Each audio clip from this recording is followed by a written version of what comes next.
பொதுவாக எல்லாரும் உலகத்தை சுற்றி பார்க்கணும்னு நினைப்பாங்க.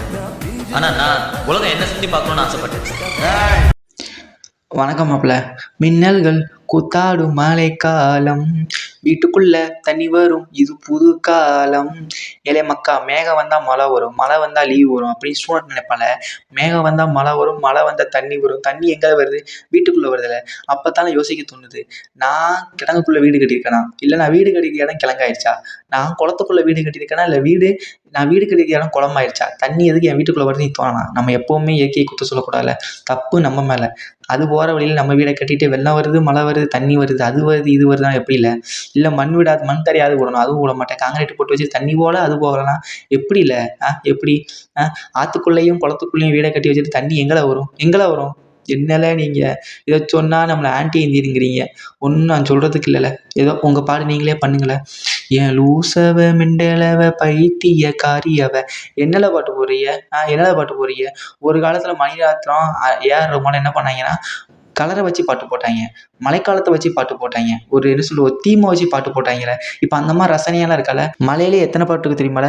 அடடா மலடா, நன்னாரே சொட்ட சொட்ட நனையுது, மேகம் கருக்குது, அந்த மாதிரி எத்தனை பாட்டு இருக்குல்ல, மழை பாட்டு. அந்த மாதிரிலாம் ரசித்து பாட்டு போட்டாங்க. இப்போ லவ் பாட்டு போகிறான், அவ இவ எவ அவனு. இப்போ போடுற பாட்டும் புரிய மாட்டேங்கல, அது புரியவும் முடியல, அதை பாட்டானே தெரியல. செவனே நீங்கள் ஆல்பம் சாங் போட்டிங்கன்னா ஆல்பம் சாங் மட்டும் போடுங்களா. சினிமாவில் வந்து பாட்டை வச்சு கிடக்காதுண்ணா. இல்லை பாட்டே இல்லாமல் கூட படம் எடுத்து தொலைங்கண்ணா, லோக்கி மாதிரி. அது வேணா, லோக்கி மாதிரி படம் எடுக்காதீங்க, அது வேறு விஷயம். இப்படிலாம் இருக்குல்ல. மழை காலத்தில் லீவ் கொடுத்தானா வீட்டில் நிம்மதியாக நான் மூவி பார்க்க முடியுதால.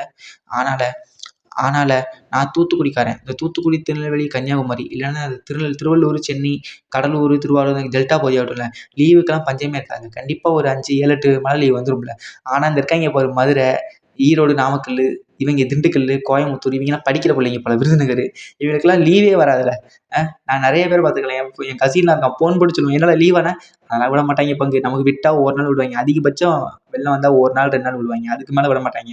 பட் இதே சென்னை, திருவள்ளூரில் நாங்கள் திருநெல்வேலி, தூத்துக்குடின்னு வச்சுக்கோ, குறைஞ்சபட்சம் 5, 6 லீவில். இதே வெள்ளம்னா போன வருஷம் தான் தூத்துக்குடி வெள்ளம் வந்ததுக்கெலாம் ஏற்றியாச்சு லீவு, 10, 15 லீவு ஸ்டூடெண்ட்ஸுக்குலாம். காலேஜுக்கே சேர்த்து விட்டுருவோம். அந்த மாதிரி என்ன கொஞ்சம் வெள்ளம் வரும், நம்ம ஏரியாவில் வராது, தூத்துக்குடி சிட்டிக்குள்ளே வெள்ளம் வரும். அது கொஞ்சம் பிரச்சனையான விஷயம் தான், இல்லைன்னு சொல்லலை. லீவுனாலே சந்தோஷம் தான், மழைனாலே சந்தோஷம் தான்.